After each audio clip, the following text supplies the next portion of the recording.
Hi Kerala tour second video ఇది.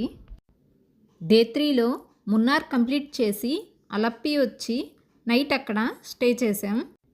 Day 4లో ఉదయం 8 గంటలకి బోట్ పాయింట్ దగ్గరికి వచ్చి షికారా బోట్ తీసుకున్నాం. ఈ బోట్ కాస్ట్ గంటకి 1500 తీసుకున్నారు. అలప్పి బ్యాక్ వాటర్స్ను ఎంజాయ్ చేసి మధ్యాహ్నం 2 o'clock కల్లా వర్కలా జటాయు ఎర్త్ సెంటర్కి వచ్చేసాం. ఇక్కడ జటాయు స్టాచ్యూ దగ్గరికి వెళ్ళడానికి రోప్వే ఉంది. దీని కాస్ట్ ఒక్కొక్క పర్సన్కి 550 రూపీస్. ఈ ప్లేస్ అంతా తిరిగి చూడటానికి 1 hour పడుతుంది. శ్రీరాముడి విగ్రహం, పాదాలు ఇవి అన్నీ అక్కడ ఉన్నాయి. మరలా మన వంతు వచ్చే వరకు లైన్లో వెయిట్ చేసి రోప్వేలో కిందకి రావాలి. ఇక మేము జటాయు ఎర్త్ సెంటర్ చూసుకొని కిందకు వచ్చి అక్కడ నుండి నైట్ తిరువనంతపురం వచ్చి ఇక్కడ స్టే చేసాం.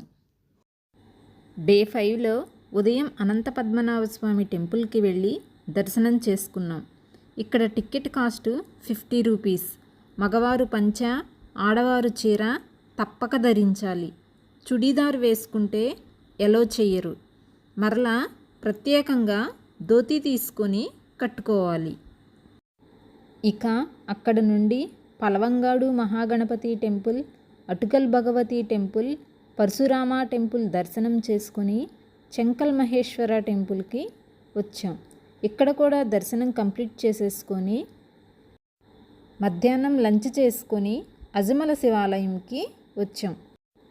నేను ఈ టెంపుల్ వీడియోస్ అన్నీ మీకు షార్ట్స్లో అప్లోడ్ చేశాను, తప్పక చూడండి. ఈ అజమల కేవ్ శివాలయంకు ఎంట్రీ ఫీజు ఉంది. ఒక్కొక్కరికి 100 రూపీస్. ఈ కేవ్ టెంపుల్ని తప్పకుండా దర్శనం చేసుకోండి. ఇక అక్కడ నుండి కోవలం బీచ్కి వచ్చాం.